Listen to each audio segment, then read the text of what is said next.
and in abroad. He is continuously associated with activities on clinical side, diabetes, and now corona assignment. He also writes articles and he is attached with media printing. It is an honor to have you, sir, over here, Dr. Vijay Joshi ji, with us today. May I now request Dr. Joshi to guide our students?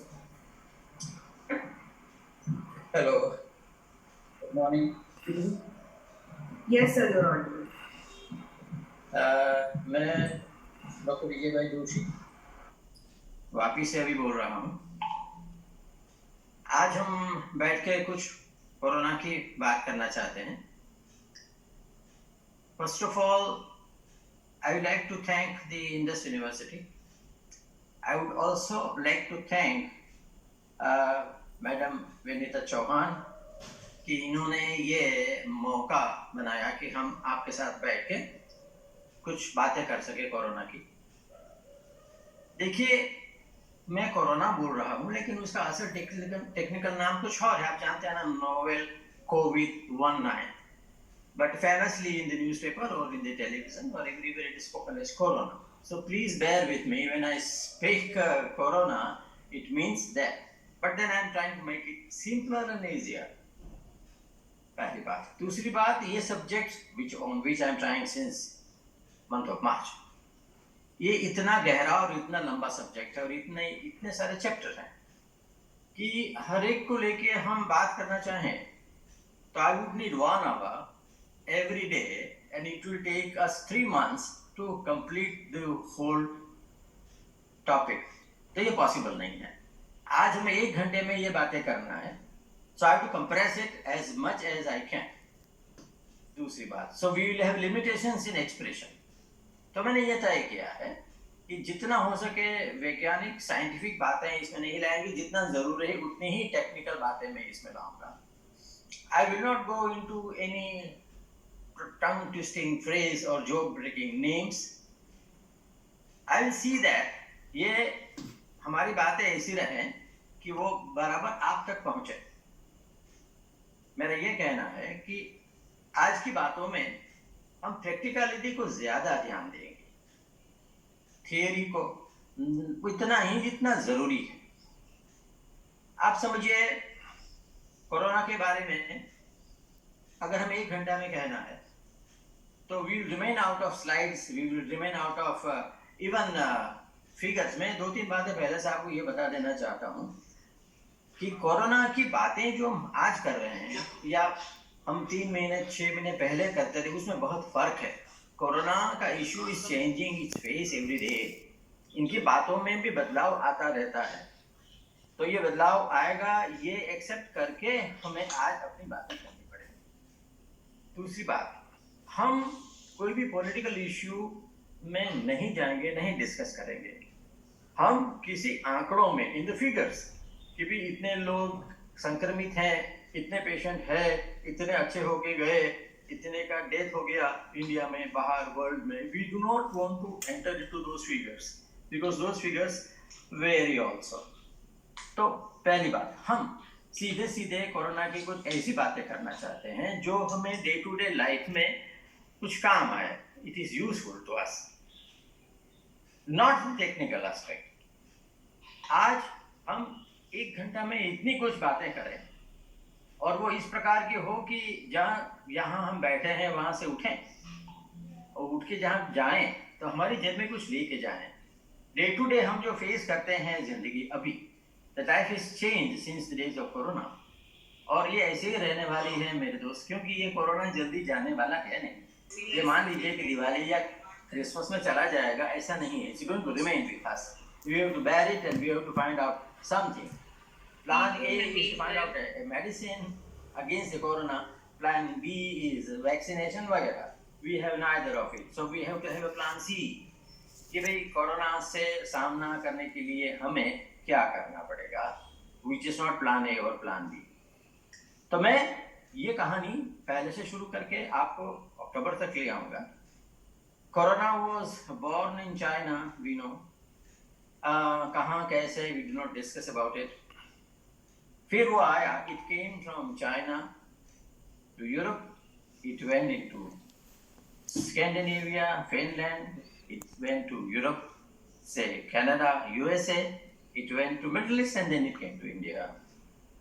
अब ये भी है कि जो corona का स्वरूप China से निकला था और जो फैला और जो हमारे यहाँ अभी आया हुआ है वो भी अलग अलग होता है. It changes its face, its nature. वो हर एक वायरस का स्वभाव के है कि it changes its face, it changes its nature and its configuration in the amino acids. तो हम पहले उसकी बात करें. कोरोना का नाम कोरोनेशन के ऊपर से हुआ. कोरोनेशन मतलब ताजपोशी.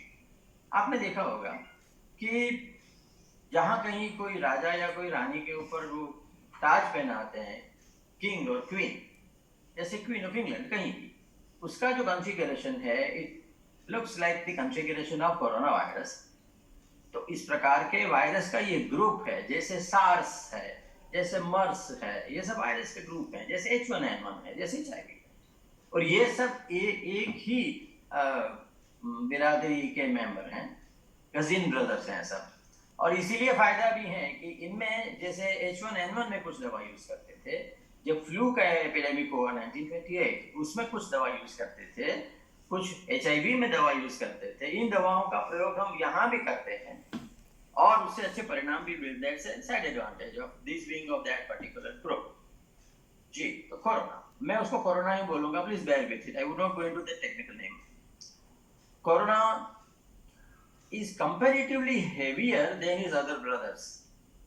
देखिए, कोरोना का वजन जो है is 0.85 into 10 raised to -18.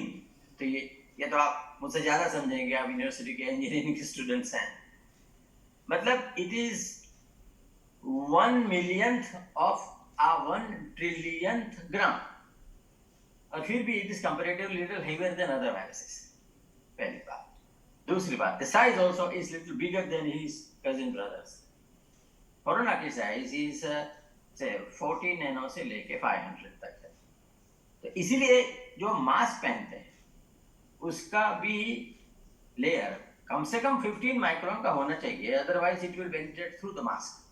जो मास्क पहनते हैं वो 3 लेयर का होना चाहिए और आउटर लेयर ऐसा होना चाहिए जिसके ऊपर अगर पानी या कुछ गिरे स्टोन आउट एब्सॉर्ब ना हो वगैरह. और उसका जो साइज है माइक्रोन का, it has to be 15 and above.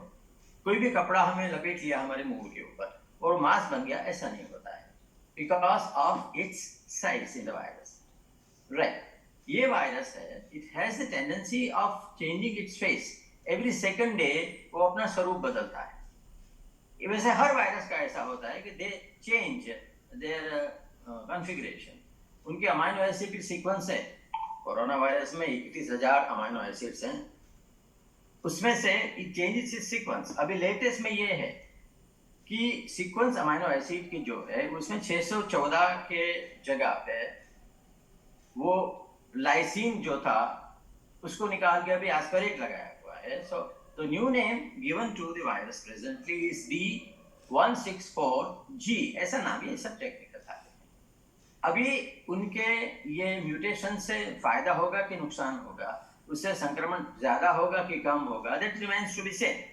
It is likely that it may increase its infectivity और it is also likely that it will decrease its infectivity depending upon other circumstances. ठीक है, तो हम corona की size से निकल के, now that corona has reached us, हमारे तक पहुंच गया और कोरोना लगा. मैं ये बात आपको बताना चाहता हूं कि कोरोना आप तक नहीं आएगा unless you bring it to yourself or unless someone brings it to you. ये खास याद रखिए आप. कोरोना या तो कोई आपको दे के जाता है या आप उसको ले आते हैं, otherwise corona does not come to you. तो ये कैसे? Suppose there is a patient of corona, वो इन्फेक्शन को स्प्रेड करेगा. इसमें मैं ये भी बता दूं, कुछ बातें आगे पीछे होती हैं, लेकिन फिर भी we are talking about the infection part. तो इन्फेक्शन में ये है कि सपोज किसी को कोरोना लगा एंड सिम्टम्स आए, तो ये हुआ कि हाँ भाई ये दिन से ये तारीख से उसको कोरोना हुआ. Either it is from the symptoms or the doctor's diagnosis or from the test. Blood test वगैरह जो करते हैं, एक्सरे वगैरह करते हैं, उससे पता चला कि इनको कोरोना है, पता चल गया. So it is not from the day of test being positive, but it is from the day on which the first symptom appear is considered as day 1. तो day 1 से पहले जब पता चला कि इनको symptoms चालू हुए हैं, उससे 7 घंटा पहले the person becomes infective to the community. अभी ये गिनना बहुत मुश्किल है कि फर्स्ट सिम्टम कब आए थे, वो सिम्टम्स कोरोना के थे, तो इसीलिए it has been modified as 2 days. जिस किसी को कोरोना पॉजिटिव हुआ उसने 2 दिन में जिसको मिले, मुलाकात की, साथ में रहे, उनको फोन करना जरूरी है कि भाई मुझे कोरोना पॉजिटिव है, आप समझ जाइएगा. I may have infected you, I may not have infected you, but the real time is 7 hours, but let us consider it 2 days. Right. So the infection of corona has reached into you. आप तक वो पहुंचा, तो उसको हम कैसे रुकाएं? उसको हम बोले कैसे? Corona infection is a droplet infection.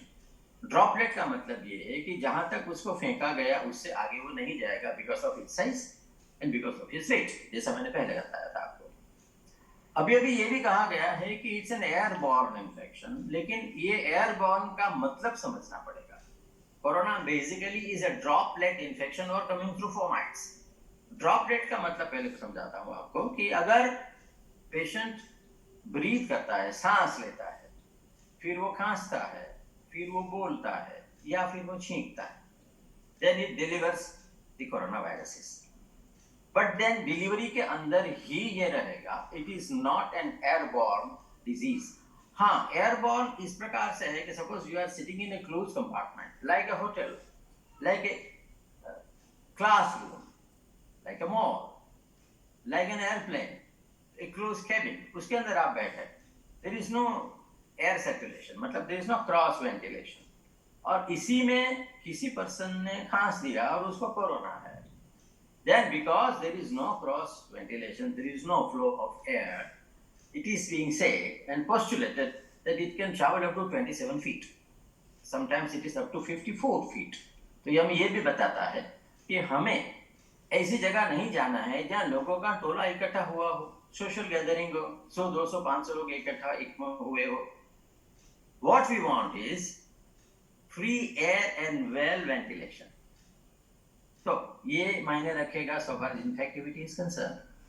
Right. अभी कोरोना का पेशेंट कहीं पे ड्रॉपलेट के हिसाब से कोरोना छोड़ के गया और वो आप पे आया, समझो ये person, the patient is going to a mall, वहाँ उसको कोरोना है, तो उसने खांसी खा दिया, तो कुछ चीज के ऊपर उसने कोरोना छोड़ दिया, से ए वेफर पैकेट, और आप उसके पीछे हैं, आपने वो उठा लिया, तो it automatically comes to you in your hand and then it is carried with you to your house. अगर आपने मास्क नहीं पहना है और आप 6 फुट के अंदर है तो वैसे भी वो आपको लगने वाला है. आपने तय किया है कि जहां लोगों का टोला इकट्ठा हुआ है, 150 लोग है, वहां जाना है, जो नहीं जाना चाहिए था, तो रिस्क भी बढ़ा हुआ है, और आपने उसने मास्क पहना है कि नहीं वो भी देखना है. तो ये सब बातें इसलिए मैं कह रहा हूं कि राइट फ्रॉम डे 1 ये हमें बताया गया, और हम बोलते रहते हैं कि भाई 3 चीज मेहरबानी करके खास करिए, मास्क पहनिए, सैनिटाइजेशन ठीक से रखिए, जैसे अगर कोरोना आपके हाथ पे या आपके चेहरे पे या आपकी चमड़ी पे आ गया है, and then you wash it out और treat it with sanitizer. Sanitizer has to be अपना 70% अल्कोहल वाला सैनिटाइजर है. सैनिटाइजर का एक ये है कि it cleans but it kills but does not clean. आपके हाथ गंदे हैं, उसमें मिट्टी कीचड़ लगा है, तो सबसे अच्छा है पानी, और मतलब उससे अच्छा है, सबसे अच्छा है साबुन. साबुन से हम हाथ धोते हैं, which is cheaper, easier and better and less expensive than a sanitizer. तो आपके ऊपर अगर वो आ भी गया है तो you can wash it out and get rid of it. लेकिन अगर आपके ऊपर है और आपकी आदत है, you have the habit of touching your nose, touching your mouth or touching your eyes, then the corona gets into you. आप उसको वहां जाने का रास्ता दिखाते हैं और ले जाते हैं. let me tell you, once it gets into our system, अगर नाक से है, it remains in the nostril for about 45 minutes. Then it goes to an area which is nasopharynx, ऊपर का बात है, उसको ethmoidal sinus area बोलते हैं. Then it remains for 48 hours. And then it goes down to the throat, जिसको गला बोलते हैं. अब वहाँ it remains from 48 hours to 4 days. तो एक और जगह भी है कि जहाँ हम इसको रोक सकेंगे. यहाँ भी उसको अरेस्ट करके उसको आगे बढ़ने से हम रोक सकेंगे. बाद में कोरोना कौन सा पाथ लेता है? मोस्ट ऑफ द टाइम हमने देखा और हम ये सोचते थे कि it is the respiratory tract which the corona attracts. अब रेस्पिरेटरी ट्रैक्ट पे एक बार उसका इन्फेक्शन संक्रमण हो गया, then it will symptoms. Hoarseness of voice है, गला में दुखता है, ड्राई हैकिंग कॉफ है, ब्रीदिंग डिफिकल्टी है, 2 कदम चलने से सांस फूल जाती है और बुखार है. तो ये रेस्पिरेटरी सिम्टम्स हो गए. लेकिन अभी बात ये है कि 40% of the patient may not have these symptoms, but they have other symptoms, but still they are suffering from COVID. ये 40% में क्या?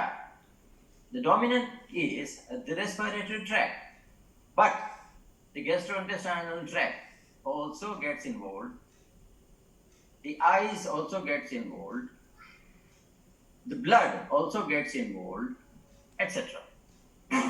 तो ये सिम्टम्स है कि भी पेशेंट ये कहेगा सस्पेक्टेड कोरोना है, लेकिन वो कहेगा नहीं कुछ नहीं, मुझे 2 दिन बुखार आया फिर तो उतर गया, अभी तो मैं बिल्कुल ठीक हूँ. But he can have corona, specially if any one of the house member has corona. समझो एक घर में 4 या 5 लोग रहते हैं, 4 लोग रहते हैं, उसमें से एक को कोरोना हुआ है, तो दूसरे लोगों को कोरोना होने की पूरी संभावना है, ये समझ लीजिए. और उन लोगों को जैसे भी कोई अनयूजुअल सिम्टम्स आया, टेस्ट करने की, वो तय करने की जरूरत है.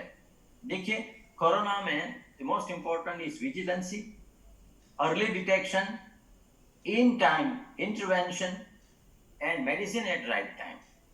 Then it saves the life. मेरा आज का जो विषय है, जो मैं आपसे बात करना चाहता हूँ, वो इसी दिशा में है. देखिए 80% of the patients, 80% of the person, 75 to 80% of the persons जिसको कोरोना लगता है, they are strong and young like you, university students वगैरह जो हैं, तो उनको कोरोना लगा, सिम्टम्स आए, घर में रहे, किसी को पता भी नहीं चलता, उसको बोलते हैं एसिम्टोमेटिक. लेकिन याद रखिए साहब, एसिम्टोमेटिक हो या सिम्टोमेटिक हो, कोरोना से संक्रमित तो है ही. हम ये मत समझें कि भाई एसिम्टोमेटिक है तो उसको कोरोना नहीं है. कोरोना तो है लेकिन सिम्टम्स नहीं आए, तो वो इन्फेक्ट भी कर सकता है और बहुत सारी बातें कर सकता है. So please remember, don't get misguided by the word of asymptomatic. और माइल्ड सिम्टम्स और अनयूजुअल सिम्टम्स आए, फिर भी वो कोरोना हो सकता है सस्पेक्टेड पर्संस में. जैसे वो कहेंगे कि भी मुझे 2 दिन बहुत बॉडी एक हुआ, सर दर्द हुआ, फिर ठीक हो गया, बुखार नहीं आया. बोले नहीं, आई बहुत थकान महसूस हुई, I was feeling very tired, I wanted to sleep for the whole day, और कुछ नहीं हुआ, कोरोना हो सकता है. ये कहेंगे कि साहब मेरी टेस्ट चली गई, मीठा और नमकीन पता नहीं चल रहा मुझे, कोरोना हो सकता है. बोलेंगे मेरी स्मेल चली गई, मैं कुछ सूंघता हूँ तो स्मेल का पता नहीं चलता, कोरोना हो सकता है. बोले नहीं कुछ नहीं, मुझे पेट में दर्द हुआ, मेरी भूख चली गई, आई लॉस्ट माय एपेटाइट, और नौसिया होने लगा और डायरिया हुआ, कोरोना हो सकता है. मैं ये कहना चाहता हूं कि it is not dominantly respiratory symptom. 40% almost fall into this category. लेकिन एक बात याद रखिए, if the corona has spared the lungs, बाकी सिस्टम में अगर वो गया, जैसे स्किन मैनिफेस्टेशन भी कोरोना के होते हैं, जैसे कंजंक्टिवाइटिस भी कोरोना का हो सकता है. Mainly conjunctivitis but it could be corona. And then it passes inside the brain through this pathway. जो नाक में या आंख में लगा है वो नर्व से जरिए अंदर ब्रेन में जाता है, इस टाइप पे then goes to the respiratory centre and it can depress it also. ठीक, तो ये सिम्टम्स की बात हो गई. So let us not get misguided by dominantly respiratory system. लेकिन हाँ, एक बात जरूर है कि अगर रेस्पिरेटरी के सिम्टम्स नहीं हैं तो वो पर्सन के ज्यादा बीमार होने के या मर जाने के, डेथ होने के चांसेस बहुत कम है. वो 10 दिन 8 दिन वो रहेगा, आप कुछ दवाइयाँ लेंगे एंड आप ठीक हो जाएंगे। Of course you may be infective to the community, लेकिन आपको कुछ नहीं होगा। वो पीरियड भी बता देता हूँ, 10 से 14 से कोरोना हुआ, जब सिम्टम्स आया तब से आपको चालू करना है, डे 1 और डे 10 आपने गिना, और उस दरमियान कुछ नहीं हुआ, आपने जो दवाइयाँ ली, कुछ ये किया, आपको आइसोलेट किया गया, कोरोना पॉजिटिव है, तो वो सब कानून कायदे लगाए गए और आपने 10 दिन बिता दिए, on 11th day you are not infective, on 12th day 11th day unless there is a comorbidity और कुछ कॉम्प्लिकेशन हो तो वो दिशा में बाद में जाऊंगा। अदरवाइज 11वें दिन you do not infect your house or your community, even if the test is done and even if this test is positive, you are not an infective agency. Although you can always shed the corpus of coronaviruses, they can be detected in the laboratory in the microscope, but they are corpus, they are not active to infect others. वो 11वें दिन से, so you are safe and your family and other society member are also safe on the 11th day. मैं जरा ये भी कह देना चाहता हूँ साहब कि कोरोना का पेशेंट जो है वो आईसीयू में अगर है और उसकी डेथ हो जाती है तो कोरोना के पेशेंट का जो मृत शरीर है, डेड बॉडी, उसको स्पेशली ट्रीट किया जाता है, फिर पैक किया जाता है, then it is delivered to the relatives. लोगों में एक डर है कि भाई इससे हमें बीमारी लग जाएगी, और ऐसी बहुत सी बातें हैं। There are so many cases in Ahmedabad and all over Gujarat, in Navsari, in Baroda, in Surat also. So many people have not claimed the body of the kith and kin. I think that figure is more than 900. ये डर है कि ये corona का dead body है जो corona का infection लगा देगा। जी नहीं, वो मरा हुआ आदमी है, वो खांसेगा नहीं, वो छींकेगा नहीं, वो सांस नहीं लेगा, वो हंसेगा नहीं, वो बोलेगा नहीं, तो वो आपके ऊपर वो corona फेंकेगा। If it is properly packed, if it is properly delivered, let the person has the right for the last rituals. हमारी अंतिम यात्रा जो है, जो भी है, हिंदू है, मुसलमान है, जो भी है, उसकी लास्ट राइट जो है, please don't deny him of that, of his last rites, because he is not N infective agency. हाँ, जैसे मैंने कहा, इसमें कानून बदलते रहते हैं। मैंने आपको कहा कि कोरोना एक बार बाहर आया और सरफेस पे रहा तो चमड़ी के ऊपर इट स्टेज फॉर 6 मिनट्स, अभी बोलते हैं it can stay up to 28 minutes also. उसमें अदर पैरामीटर्स हैं। कपड़ों के ऊपर, in the cloth it stays for 2 to 3 hours. In copper it stays for 4 hours. In cardboard it stays for 24 hours. In plastic it stays for 72 hours. On a metal like aluminum which is used in construction it stays for 48 hours. तो ये सब बातें जो हैं variable भी होती है, लेकिन अभी हमारे पास गाइडलाइन है। लेकिन ये एजेंसी हमारे जरिए हम तक पहुंचेगी। वो वहां छोड़ के गया, उसको हमने उठा लिया। हम लिफ्ट में जाते हैं, बटन दबाया, हमारे पहले किसी और ने बटन दबा के रखा था, उसको कोरोना था, वहां उसको कोरोना ने छोड़ा और हमें लग गया। तो वही बात हुई ना कि to have very good sanitization और वेयरिंग द ग्लोव्स। ये सब बातें इसीलिए मायने रखती हैं। तो राइट, अब कोरोना का इन्फेक्शन लगा, सिम्टम्स आए, from there you start day 1. You have to be vigilant, those who are attending the patient. देखिए, आज का ये मेरा जो आपसे बात करने का जो मकसद है वो यहाँ से शुरू होता है।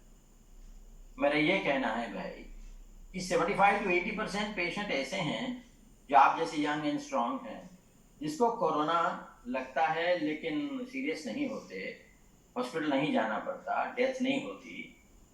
80% ओके, मैं उनकी बात नहीं करूंगा, मैं बाकी रिमेनिंग 20% की बात करूंगा। बाकी 20% जो है उसको बोलते हैं सॉफ्ट टारगेट। उसका ऊपर कोरोना लगा तो ये टू बी वो नहीं निकल जाएंगे, आपको उसको हेल्प करनी पड़ेगी। और 20% में 10% ऐसे हैं, they can be kept at the house, quarantine करके घर में रह के ट्रीटमेंट की जा सकती है। डॉक्टर आए ना आए, आप उसको फोन पे डेटा वगैरह दे सकते हैं और ट्रीटमेंट घर पे आइसोलेशन करके किया जा सकता है। You keep a watch. बाकी के 10% जो हॉस्पिटल में जाते हैं और उसमें से जो आईसीयू में जाते हैं, the death rate is very high there, उसके बारे में बाद में बात करता हूँ। पहले ये बता दूं कि घर में बैठ के आप कोरोना डायग्नोज हो गया है, it is not a social stigma. सबसे पहले ये समझ लीजिए, कोरोना ये कोई लेप्रेसी की बीमारी की बात थोड़ी है। हो गया तो क्या, सो व्हाट। कोरोना पॉजिटिव हो गया, सो व्हाट। मैं ये कहता हूं कि कोरोना से डरना नहीं है। आज की मेरी बात में मैं कुछ ऐसी बातें भी बताऊंगा, वो आपको डराने के लिए नहीं कह रहा हूं, लेकिन आपको उजागर करने के लिए। जागृत, अगर डरेंगे तो जाग जाएंगे, और जाग जाएंगे तो कोरोना हम तक पहुंचने में सफल नहीं होगा। मेरा इरादा आपको घबराना या डराना नहीं है, लेकिन मेरा इरादा आपको जगा के रखना है। और हल्की सी भूल भी, आप कभी हाईवे पे ट्रैवल करते हैं तो आपने देखा होगा, वहां वो लोग लिखते हैं कि नजर हटी दुर्घटना घटी। हल्की सी छोटी सी भी मिस्टेक भारी पड़ सकती, तो बस उस पर ध्यान रखना है कि we do not do such mistakes. पहली बात। दूसरी बात, घर पे रख के कोरोना का इलाज किया जा सके, दर्दी को हॉस्पिटल में नहीं ले जाना पड़े, उसको नर्सिंग होम में आईसीयू में नहीं दाखिल करना पड़े, यही हमारा एफर्ट है।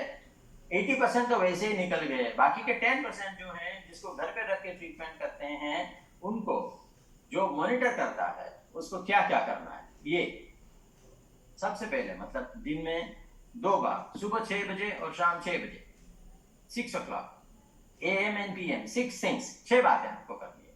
उसका टेम्परेचर, उसका पल्स, उसका ब्लड प्रेशर, उसका रेस्पिरेशन। एक फ्लो मीटर आता है, they measures the flow of air from the lungs and oxygen. Oxygen का level which is very important. याद रखिए कि जब तक ज्यादा बुखार होगा, वैसे corona does not cause a very high fever, लेकिन आप कहेंगे नहीं बुखार तो भी उतर गया है, now that is the time the oxygen level can fall down. Please remember, जब तक फीवर है ऑक्सीजन लेवल फॉल होने के चांसेस कम है। ऑक्सीजन लेवल का रिफ्लेक्शन पल्स रेट में भी होता है। So if there is tachycardia, pulse rate is very high, then probably you are heading towards a low oxygen, which is known as hypoxia. अभी oxygen level जब कम होता है तब हमारा शरीर उसको सेंस करता है, और ऑक्सीजन कम होने से कार्बन डाइऑक्साइड बढ़ता है, तो there is a reflex triggered in our body, और हम ज्यादा सांसें लेने लगते हैं। नॉर्मली हम समझो 8 या 10 सांसें लेते हैं ब्रीथ पर मिनट, तो we start taking 15, we start taking 20, we start taking 25, जिसको हम टेकिप्निया बोलते हैं। Automatically person become breathless. अभी कोरोना में कभी कभी ऐसा भी होता है कि ये फिनोमिनन ट्रिगर नहीं होती। उसका मतलब ये है कि कोरोना होने के बाद भी कोरोना कुछ ऐसा करता है, even if your oxygen level is fallen, your system does not sense it, तो उसको बोलते हैं हैप्पी हाइपोक्सिया। अगर आप मापेंगे तो उसका ऑक्सीजन लेवल कम निकलेगा, but the patient is comfortable, patient is not complaining of anything. और उसका टेकिकार्डिया है, उसका ऑक्सीजन लेवल आपको सही लगता है, और घर बैठ के आप उसको मैनेज कर रहे हैं, और आप देखते हैं कि ऑक्सीजन लेवल बराबर है, that also is not sufficient. अगर घर बैठ के आप कर रहे हैं तो आपको ये करना होगा कि making walk, brisk walk for 6 minutes. 6 minute brisk walk करने के बाद आप देखिए कि उसकी पल्स तो बढ़ेगी, लेकिन उसका ऑक्सीजन का लेवल फॉल होता है कि क्या? If it falls by 5%, yes you are heading towards respiratory complication. अगर ऑक्सीजन लेवल फॉल नहीं होता है, you are safe at home. तो घर पे ये सब आपको करना है ही। तो कोरोना लगा, सिम्टम्स आए, एक 24 घंटा हुआ, that is day 1. The crucial time is day 3, evening of 3rd day or morning of 4th. You can count it 3, 4, 5 and 6.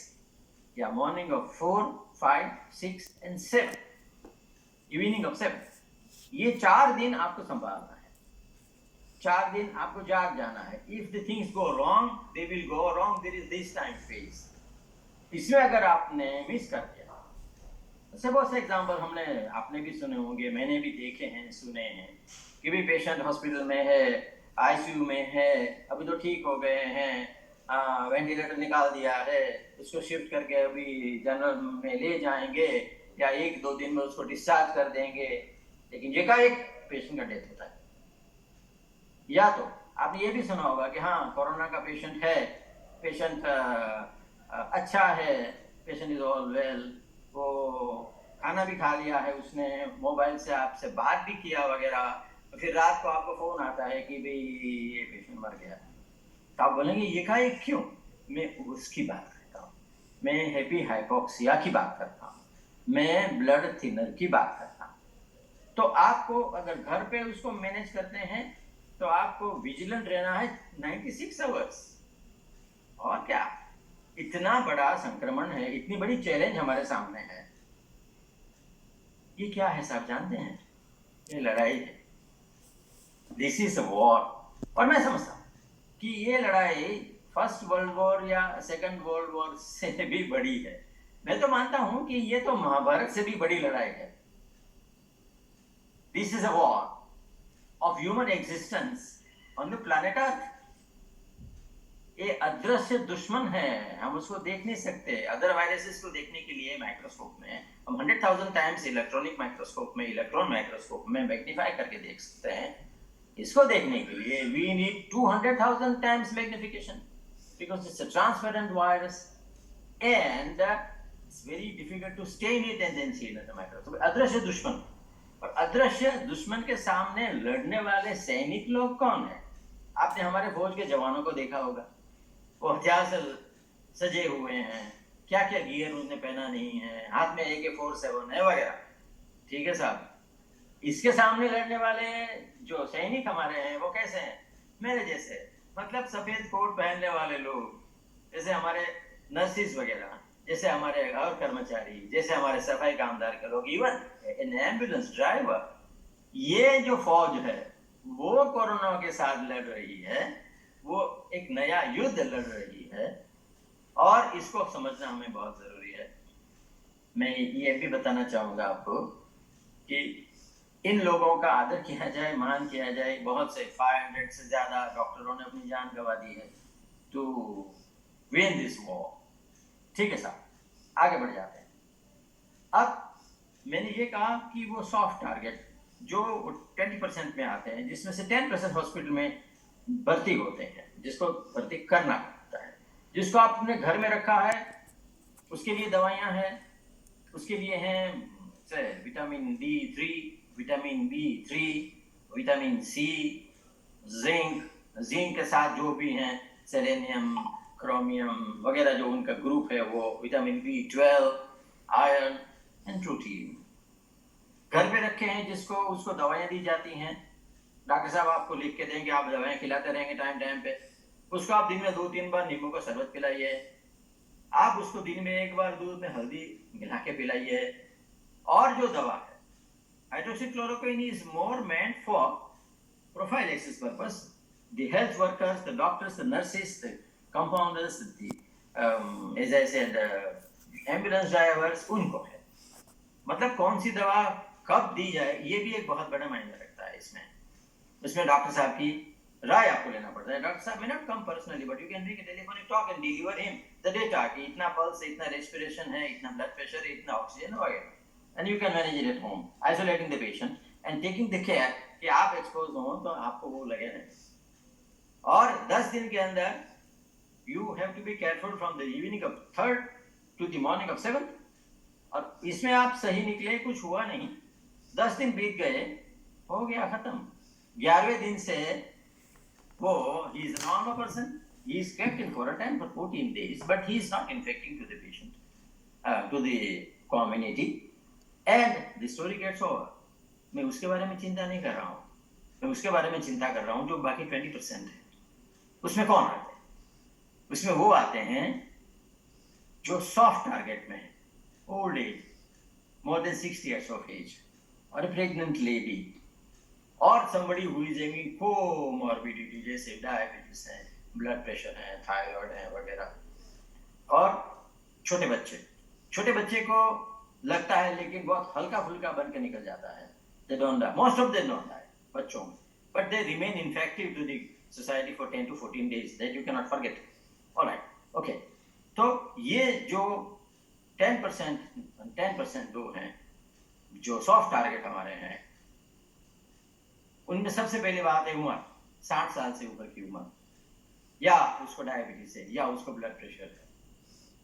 तो मैं ये कहता हूं कि ये 60 साल की उम्र के ऊपर के लोग हैं, जो आपके पिताजी हो सकते हैं, आपकी माँ हो सकती है, आपके दोस्त के चाचा हो सकते हैं, उनको कोमॉर्बिडिटी है या नहीं है। अब कोमॉर्बिडिटी होना मतलब साथ में दूसरी बीमारी होना एक आम बात है। देखिए 60 साल की उम्र के बाद कुछ ना कुछ होता है, जैसे ब्लड प्रेशर होता है, डायबिटीज होता है, अस्थमा होता है, कुछ ना कुछ होता रहता है, या कुछ ना भी हो, ये भी पॉसिबल है। तो ये जो कोमॉर्बिडिटी वाले हैं उसको, या जो ओल्ड एज है, उम्र हो गई है उसको, आजकल मैंने ये देखा है एक साइकोलॉजी डेवलप हो रही है हम लोगों में कि हाँ भाई हमारे चाचा, हमारे दूर के रिश्तेदार के फूफा जो थे वो कोरोना में गुजर गए, लेकिन उनको तो ब्लड प्रेशर था। हाँ, हमारी एक आंटी, हमारे दोस्त की मम्मी, वो गुजर गई, लेकिन हाँ उनको तो डायबिटीज था। या बोले नहीं उनकी तो उम्र ज्यादा हो गई थी, ही वाज 75। तो साहब मैं ये कहना चाहता हूँ कि 75 की उम्र हो गई तो उसको मार देना है? You want to kill him? उसको डायबिटीज है तो उसको मरने देना है क्या? आपके पिताजी हैं, आपकी पिताजी की उम्र 70 ईयर्स है, उसको मरने देंगे क्या? मार डालेंगे? क्या बोलते हैं आप? जी नहीं। और ये हो सकता है, ये पॉसिबल है कि रुका सके। मेरा आज का जो विषय है वही दिशा में जाने वाला है। मैं ये कहना चाहता हूं कि कोरोना ये सॉफ्ट टारगेट पर हमला करेगा तो इन्फेक्शन होगा, इन्फेक्शन के आंकड़े बढ़ेंगे दुनिया और देश के, उसको हम रुका सकते हैं। और आईसीयू में जाने के बाद जो सीरियस होकर मर जाते हैं, डेथ का आंकड़ा, वो भी हम कम कर सकते हैं। उसी के बाद समझो कोमॉर्बिडिटी की बात करता हूं। कोमॉर्बिड है, उसको ब्लड प्रेशर है, डायबिटीज है, ब्रोंकियल अस्थमा, कुछ भी हो, उसकी ये बेसिक बीमारी जो है उसको कंट्रोल में रखें। See that he is properly treated.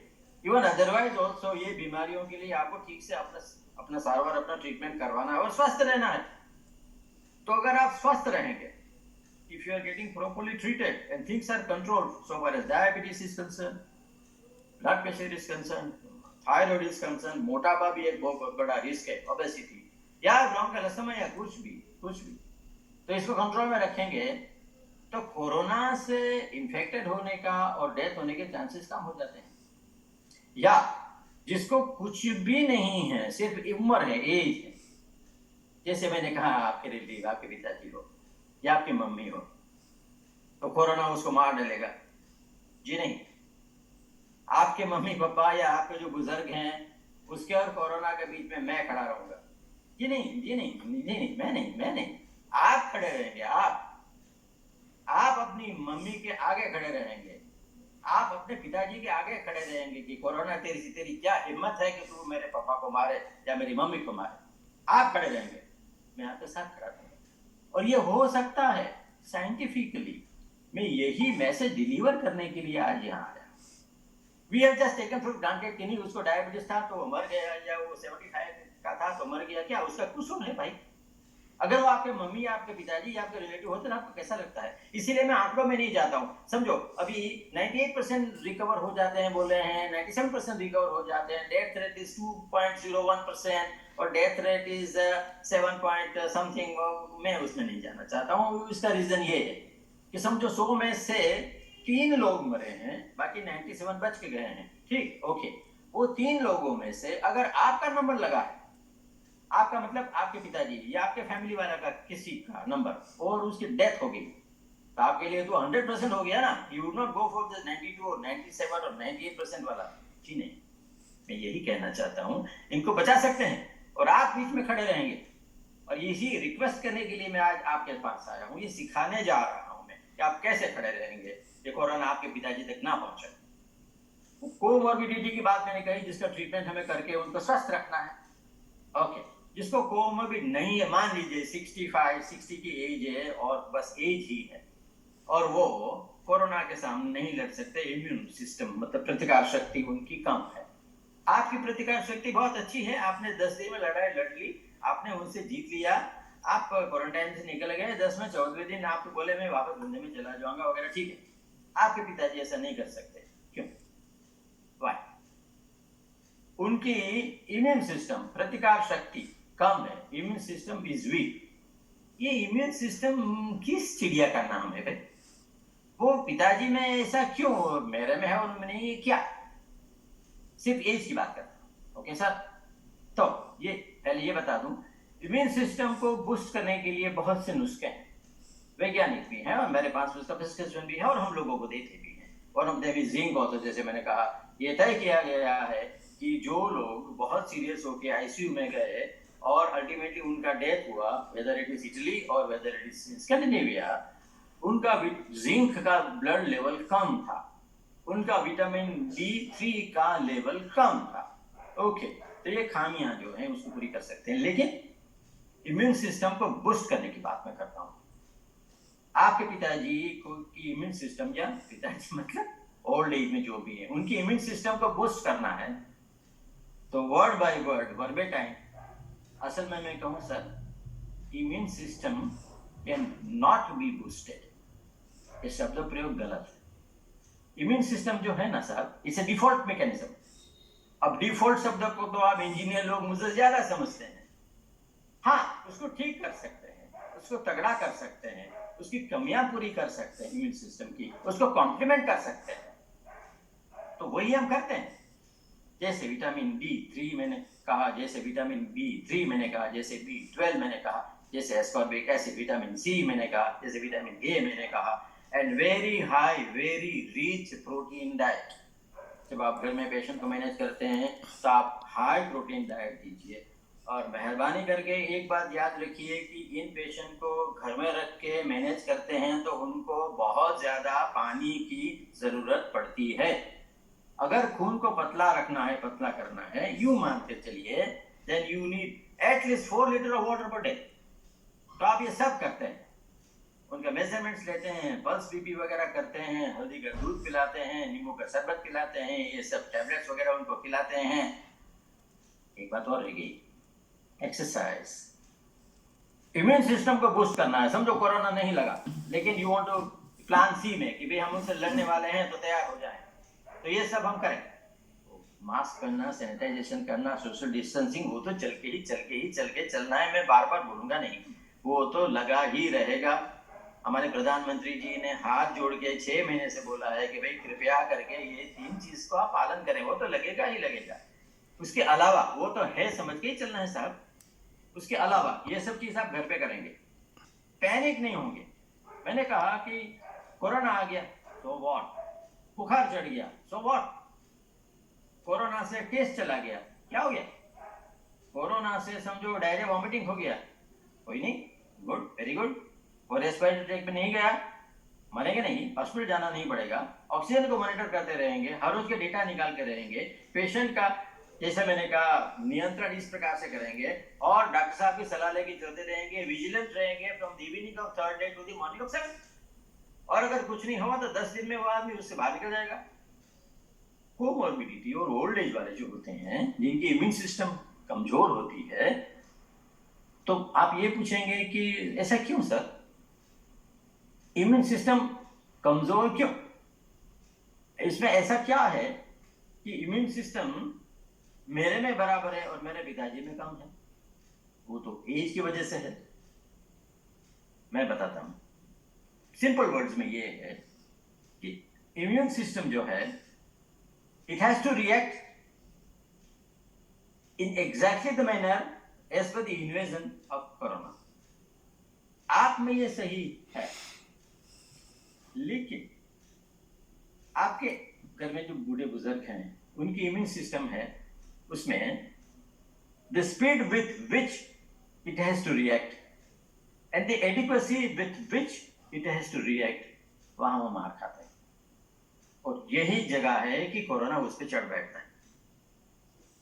तो मैं ये समझाने के लिए थोड़ा सा हटके ड्रामेटाइज करके आपको समझाऊंगा। मान लीजिए, ये सब मैं एग्जांपल देता हूँ भाई, ये डोंट टेक इट अदरवाइज। समझिए हिंदुस्तान और पाकिस्तान की लड़ाई हो गई। पाकिस्तान ने अपने बॉर्डर के ऊपर 25,000 सैनिक खड़े कर दिए, तो हमें भी 25,000 सैनिक जवान को वहां खड़ा करना पड़ेगा। हम अगर 5-7 हजार को वहां खड़ा करेंगे तो नहीं चलेगा, you can't win the war. दूसरा, अगर उन्होंने 25,000 जवान वहां 24 घंटे में खड़े किए हैं, तो आपको भी वो 24 घंटे में खड़ा करना पड़ेगा। अगर आप 2 या 3 दिन लगाएंगे तो नहीं चलेगा। तो बात यही हुई, the speed with which the system has to react and the adequacy with which the system has to react, वहां ये ओल्ड एज के जो लोग होते हैं वो मार खा जाते हैं, तो उसको बूस्टअप करेंगे, उसको तगड़ा करेंगे कि वो भी आपकी तरह उसी तरीके से उससे रिएक्ट करें। अगर हमने ये कर लिया है, अगर उनकी कोमॉर्बिडिटी जो है उसको बिल्कुल काबू में, कंट्रोल में रखा है, तो कोरोना से उनके सीरियस होने के, कॉम्प्लिकेट होने के चांसेस बहुत कम हो जाते हैं। मैं ये बात किसी और तरीके से भी आपको समझाना चाहूंगा। देखिए, जिसको ब्लड प्रेशर है, डायबिटीज है, कोमॉर्बिडिटी है, कुछ भी है, इट्स एन इन्फ्लेमेटरी प्रोसेस। अब थोड़ा यहाँ टेक्निकल नाम आएंगे। Inflammation mainly to the organs and the blood vessel. हमारे शरीर में हमारी नाड़ियां जो हैं, जो फैली हुई हैं पूरे शरीर में, उसकी अंदर दीवार, इंटिमा जिसको बोलते हैं, इज इन्फ्लेम्ड, और इन्फ्लेमेशन की वजह से वहां आग जल रही है। This is before the corona, this is comorbidity, which comorbidity is not under control, उसी की मैं बात करता हूँ। तो there is already a fire burning there in the body। तो क्या होता है, उससे पता चलता है। सिंपल ब्लड टेस्ट, मैंने जो कहा कि 5 दिन 4 दिन आप घर पे मरीज को रखे हैं, उसका हर रोज आपको करवाना है CBC, मतलब haemoglobin, PSR, absolute leucocyte count कि वो कितना बढ़ गया है, या इयोसिनोफिल काउंट वो गिरा कि नहीं, या CRP। ये टेस्ट आपको हर रोज करवाना है। और अगर हो सकता है, पॉसिबल है, तो आप और भी करवाइए। IL-6 जो है, डी डायमर जो है, फेरेटिन जो है, वगैरह वो आप करवा सकते हो, ऑप्शनल है। सीरियस हो जाने पर तो करवाने पड़ते हैं, अदरवाइज ये छोटे छोटे टेस्ट जो महंगे नहीं और सरल और सस्ते हैं, वो हम करवा के मॉनिटर कर सकते हैं। अगर आपको लगता है कि उसकी ऑक्सीजन गिर रही है, अगर आपको लगता है कि पेशेंट को टीके इतनी आसान से ज्यादा हो रही है, अगर आपको लगता है कि उसका ऑक्सीजन का लेवल फॉल हो रहा है, अगर आपको लगा कि भाई उसका CRP बढ़ रहा है, that's not a good sign. You inform your doctor. और ये बात भी तय है कि आपके पास, मतलब हमारे पास जो इलाज, जो दवाइयां हैं, जैसे रेमडेसिविर, एक बात बताता हूँ, उसको भी सही समय पे देने पर ही उसका जो रिजल्ट हमें जाए वो मिलेगा। Otherwise we do not get the expected result. जैसे ब्लड थिनर है, अब कोरोना एक और काम करता है, रेस्पिरेटरी ट्रैक के अलावा इट अटैक्स अवर ब्लड, रूओलॉजी में बात चली जाएगी, हमारा कोएगुलेटरी मैकेनिज्म है, उसको डिस्टर्ब करता है। तो होता क्या है कि हमारा शरीर में खून तगड़ा होने लगता है, खून को हमें पतला रखना है। वी वांट ब्लड थिनर, इसके लिए हिपेरिन से लेके और सारी दवाएं हम देते हैं। और ब्लड क्लॉट, माइक्रो क्लॉट जो दिखेंगे नहीं, वो फॉर्म नहीं होना है। माइक्रो क्लॉट फॉर्म बनाने के लिए, करने के लिए जो रॉ मटेरियल है, इसके LDL, जैसे भी LDL, उसको नीचा रखने के लिए आप पहले से स्टेटिन दे रहे हैं, रॉ मटेरियल है ही नहीं, तो माइक्रो क्लॉट बनेगा कैसे? अगर माइक्रो क्लॉट बन गया तो ब्लड सर्कुलेशन बिकम्स स्लगिश। वैसे भी अदरवाइज ऑक्सीजन की कमी है, और कोरोना हमारे शरीर में RBC, रेड ब्लड कॉर्पोरेशन जिसको बोलते हैं, उस पे अटैक करता है। RBC is one cell, our body is made up of cells, is one cell which has no nucleus। उसको अटैक करके उसको तोड़ेगा, तो उसमें से आयरन लिबरेट होगा टूटे हुए RBC से। तो ionic environment is very good for corona to replicate. उसको 1 से 2, 2 से 4, 4 से 16, 16 से 64 होने में और ज्यादा मजा रहेगा. It's very comfortable and convenient condition environment for corona. लेकिन हमारे लिए ऑक्सीजन का लेवल फॉल होगा क्योंकि हीमोग्लोबिन फॉल होगा. And free iron circulating in the blood is toxic to the kidney, it's toxic to the brain, it is toxic to the liver. तो हमें नुकसान भी होता है, कोरोना को फायदा भी होता है. और वो कोएगुलेटरी मैकेनिज्म को डिस्टर्ब होने की वजह से हमारा खून में माइक्रो क्लॉट्स बनते हैं, फिर वो मैक्रो क्लॉट भी बन जाता है. सो आपको ब्लड थिनर अकेला नहीं देना है, आपको थ्रोम्बोलाइटिक एजेंट भी देना है. हमारे डॉक्टर साहब जो दोस्त लोग हैं उनको इससे पता है कि और ये सही समय पे, जैसे मैंने कहा on the day of 4th day morning या on the 3rd day evening before it happens to intervene. ये बहुत इसीलिए जरूरी है. मैं जरा हट के दूसरी बात चला जाता हूँ. समझो कि प्लाज्मा देने की आप इच्छा रखते हैं, डॉक्टर साहब ये सोच रहे हैं कि प्लाज्मा दिया जाए. अब ये समझिए प्लाज्मा है क्या. प्लाज्मा ये चीज है कि भी किसी को कोरोना लगा और वो कोरोना से संक्रमित होने के बाद बहुत सीरियस नहीं हुए, हॉस्पिटल में नहीं जाना पड़ा या जाना भी पड़ा, लेकिन वो ठीक हो गए, 10-14 दिन में ठीक होके बाहर निकल गए और उनके बॉडी में एंटीबॉडी बन गए टू फाइट अगेंस्ट कोरोना. तो the maximum level of antibody would be on 42 days, but 28 days पे भी हम उसका टाइटर कभी कभी लेते हैं, मापते हैं. He has ready-made antibody in his blood, which is maximum at 42nd day.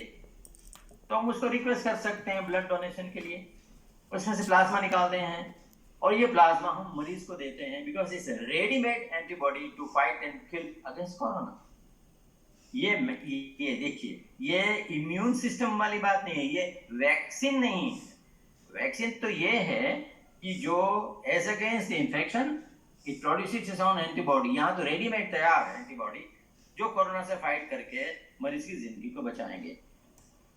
लेकिन एक बात याद रखिए, ये हर एक का टाइम होता है. If you miss the time and give the same medicine like remdesivir, like plasma, तो वो काम नहीं करेगा. You have to identify कि समय हो गया है, now you have to react. You have to take the decision, take the call and react. अच्छा, मैं वो ये आपको कह रहा था कि कोरोना के इन्फेक्शन में इन दवाओं का प्रयोग जब होता है, उसमें जो आयरन की बात मैंने कही, ट्रीटमेंट में हम ओरल आयरन भी देते हैं, जिंक भी देते हैं वगैरह, मैं बोल चुका हूँ. उसका रोल होता है. अब कुछ टेक्निकल नाम है, हम उसको बोलते हैं साइटोकाइनिन स्टॉर्म. ये साइटोकाइनिन स्टॉर्म ये हमारे बॉडी में पैदा हुई एक घटना है, कोरोना नहीं है. साइटोकाइनिन स्टॉर्म ये है कि हमारी इम्यून सिस्टम एकाएक जाग गई और पता चला कि दुश्मन आ गए हैं, इट ओवर रिएक्ट्स. और उसमें बहुत सारे नाम आते हैं, IL-10 है, IL-6 है, D-dimer है, NK-3 है, इसमें मैं नहीं जाऊंगा.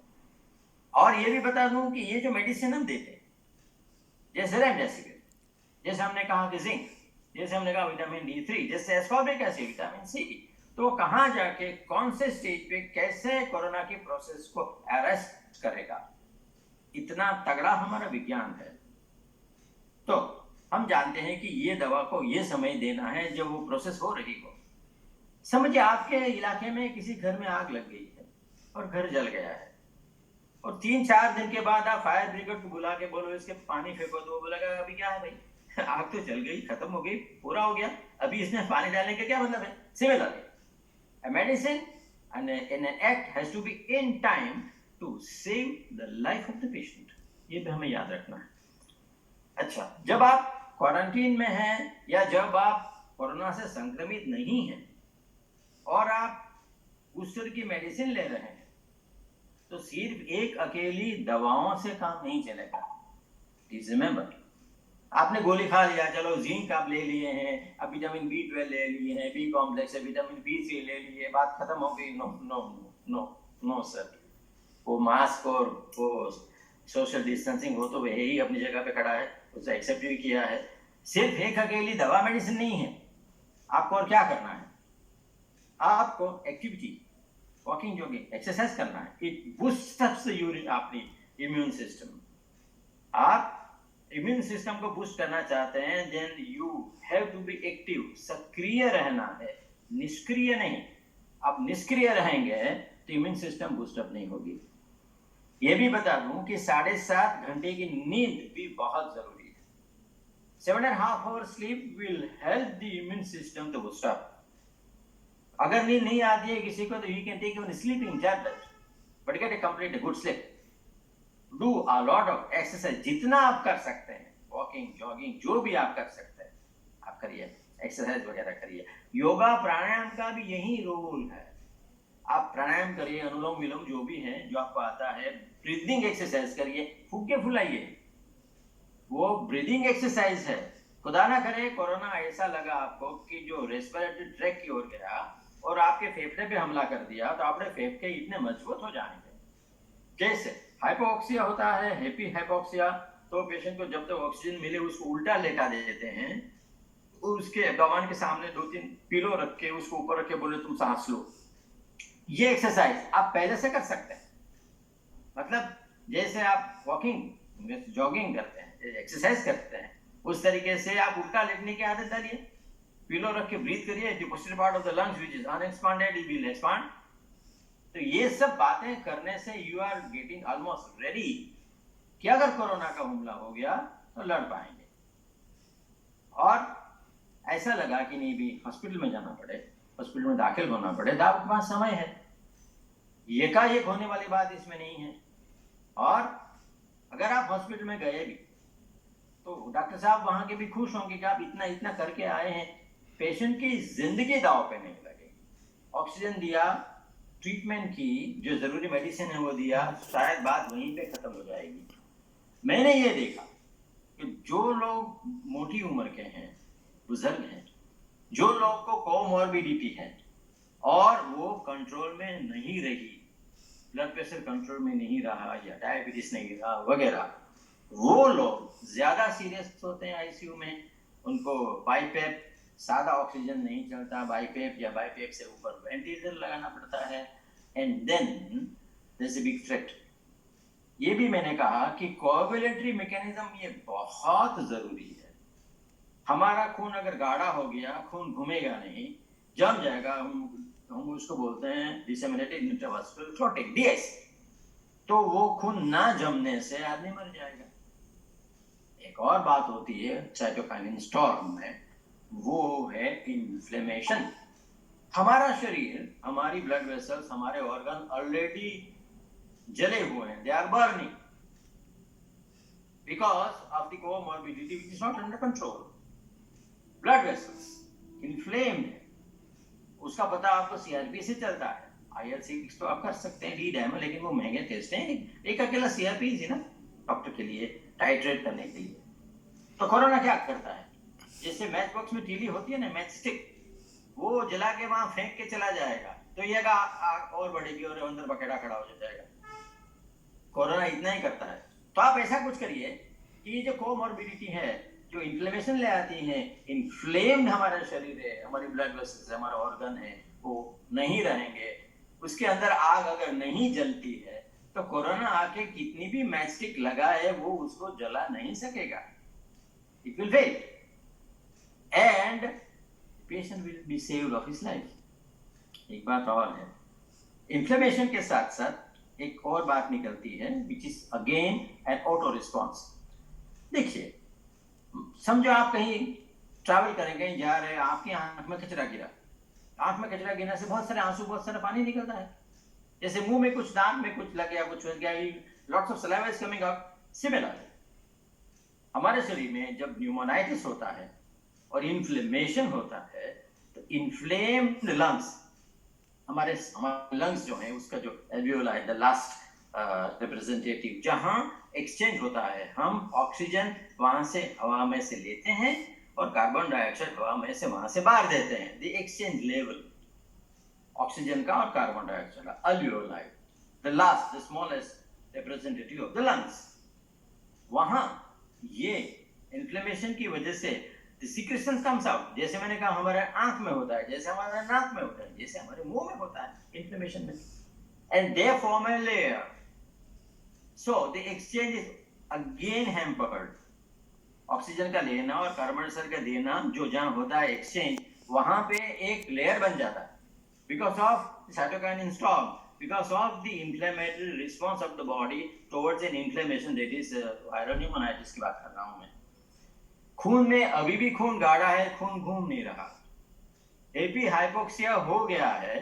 आप ऑक्सीजन देते हैं लेकिन वो पहुंचाने वाला मैकेनिज्म दैट इज ब्लड और एक्सचेंज करने वाला mechanism that is lung, alveoli वगैरह, वो बीमार पड़े हैं तो आप कितना भी ऑक्सीजन वेंटिलेटर से मैकेनिकली देते हैं, वो शरीर तक, हृदय तक, ब्रेन तक नहीं पहुंचता है and almost death is eminent.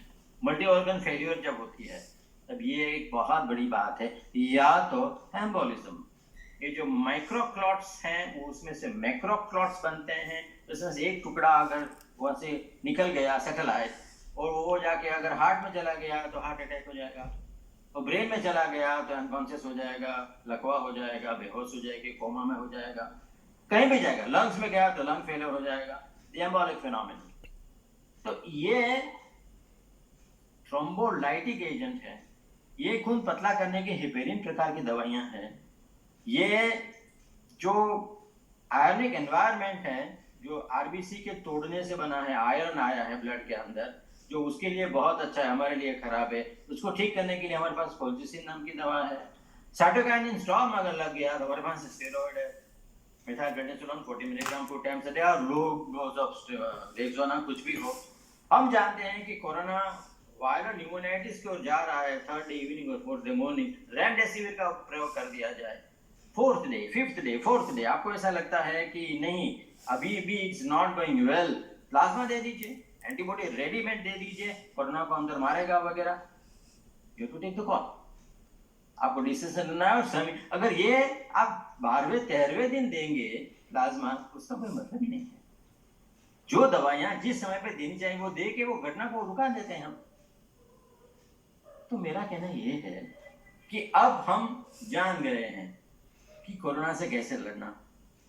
जैसा मैंने कहा कि मार्च महीने में या जनवरी महीने में हम ऐसा कह सकते थे कि वी डू नॉट नो, वो बात सच, हम भी नहीं जानते थे, टेक्स्ट बुक में कहीं लिखा भी नहीं है ये सब बातों के लिए, और हमारा शरीर भी नहीं जानता था, इसीलिए तो हमारी इम्यून सिस्टम उसकी एंटीबॉडी नहीं बना पाई। ओके ठीक है, अब हम ऐसा नहीं कह सकते। 9 मंथ्स हो गए कोरोना को झेलते झेलते, है ना साहब, 9 महीने से हम इसमें हैं, फंसे हुए हैं। The whole life has changed. वो नहीं, other side of the coin is 9 महीना आप तो यूनिवर्सिटी के स्टूडेंट हैं, अगर आप कोई कोर्स 9 महीना करते हैं, 9 months, you get you get a diploma, so you are a diploma holder. जो मेरी बात सुन रहे हैं मेरे दोस्त, आप सब कोरोना में डिप्लोमा होल्डर हो। आप ये नहीं बोल सकते कि मैं नहीं जानता, 9 महीना आपने उसको झेला है, so you should know, you must be knowing about this thing, there is no escape route। और अब हमें पता चला कि कौन कौन सी जगह कहां कहां किस किस तरीके से ये मिसचिफ करेगा, कोरोना कैसे अंदर आएगा, कैसे अंदर उतरेगा, कहां कहां जाएगा, किस किस प्रकार से ये हमारे सिस्टम को खराब करेगा, और उसके सामने हमारे पास क्या क्या है। जैसे साइटोकाइनिन स्टॉर्म हो तो हमारे पास स्टेरॉइड है, जैसे मैंने कहा हो ब्लड वाली बात हो तो हमारे पास कोल्चिसिन है, जैसे एंटीबॉडी चाहिए तो हमारे पास प्लाज्मा है। तो साहब मैं ये कहना चाहता हूँ कि अगर हम इतनी सारी बातें जानते हैं कि कोरोना चाइना से आया, हम तक पहुंचा, किसी ने या हमको दिया या हम लेके आए, मेरा तो ये है कि आपके घर में कोई अगर आता है, समझो दूध वाला आया, समझो न्यूज़पेपर वाला, समझो आपका कोई रिश्तेदार, कोई फ्रेंड या आपका कोई कजीन, तो मैं उसको कजीन या दोस्त या रिश्तेदार या दूध वाला या न्यूज़पेपर वाला ऐसा नहीं बोलूंगा। मैं कहूंगा ये एक ही नाम है, उसका है कोरोना। अगर आप यूं समझ के चलेंगे ना तब बच जाएंगे। जैसे ग्रोसरी की कोई चीज आई है, या समझो कोई आपका कुरियर आया है, अमेज़न से आजकल बहुत चल रहा है, तो कार्डबोर्ड के ऊपर आप जानते हैं कि it can remain active for 42 hours, जैसे मैंने कहा। तो आप उसके ऊपर सैनिटाइजर लगा सकते हैं या हाइपोक्लोराइड सॉल्यूशन स्प्रे कर सकते हैं, और आप ऐसे ही छोड़ दीजिए फॉर 1 डे, फिर आप उसको हाथ लगाइए। जो एजेंसी हमारे तक ये पहुंचाने वाली है उसको डिस्करेज करें, और हमने छू लिया है तो उसको हाथ को धो डालें।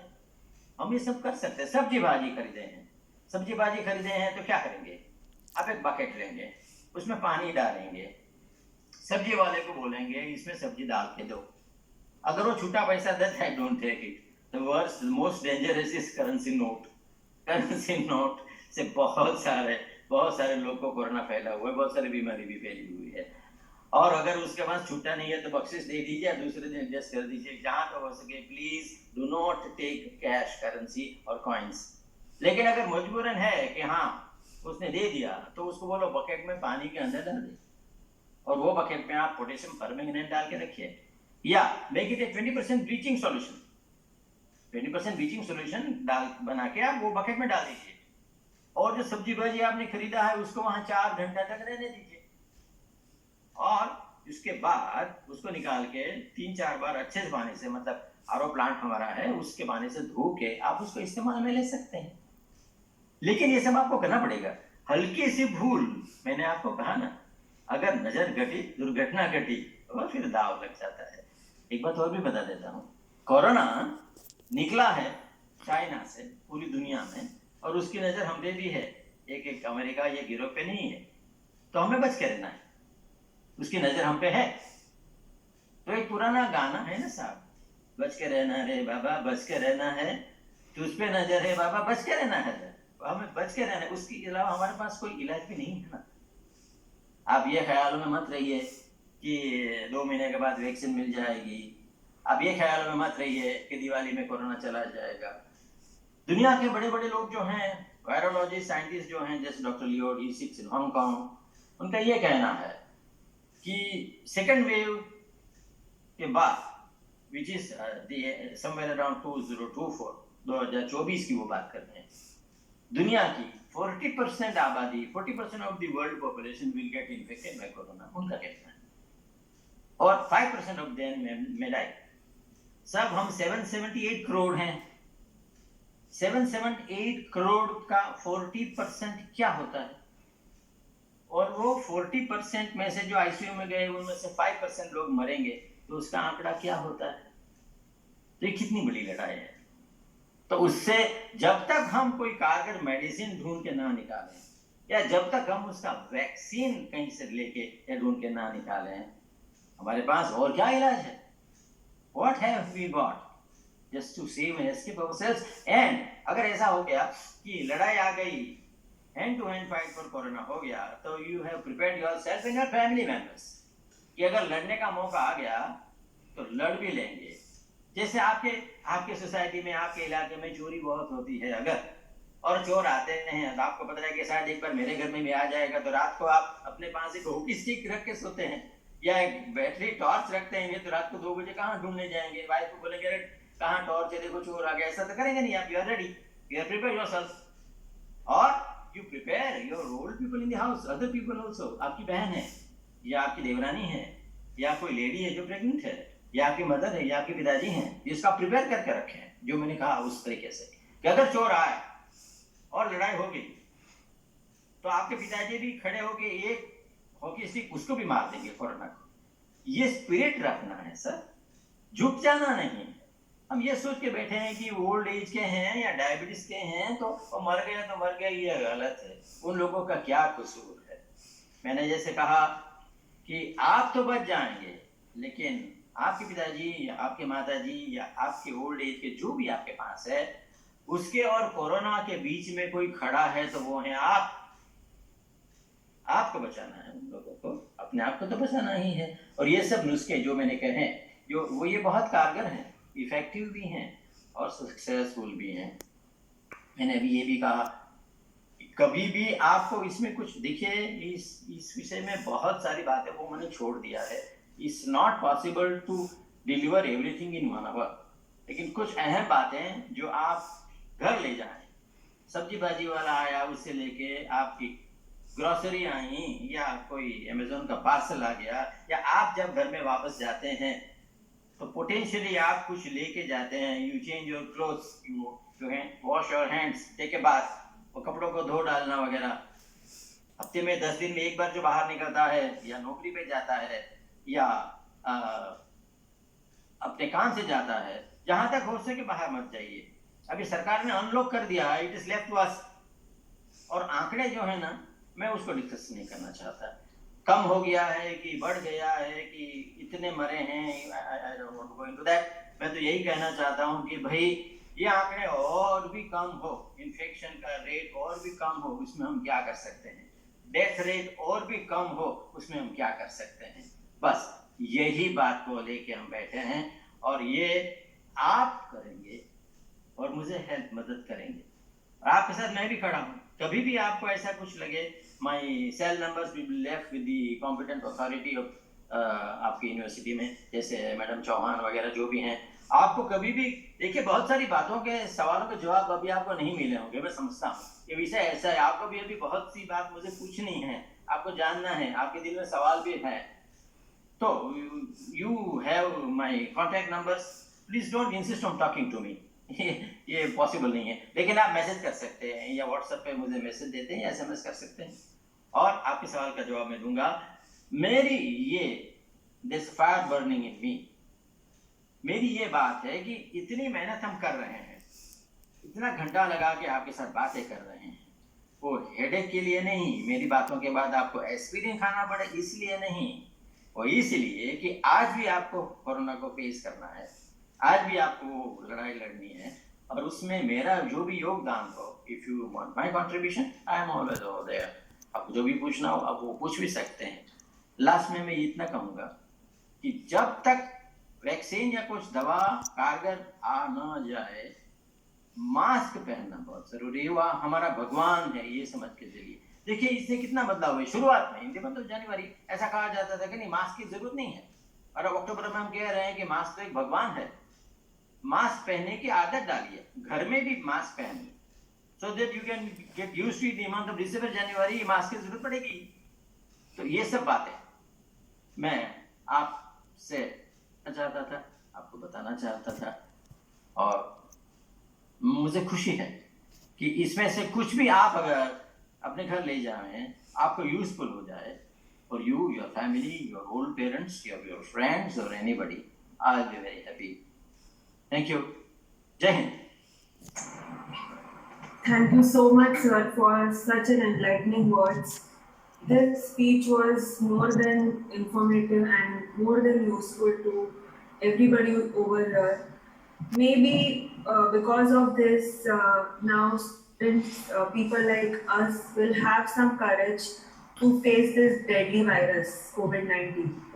Thank you so much, sir. Thank you very much. So now students will observe lunch break.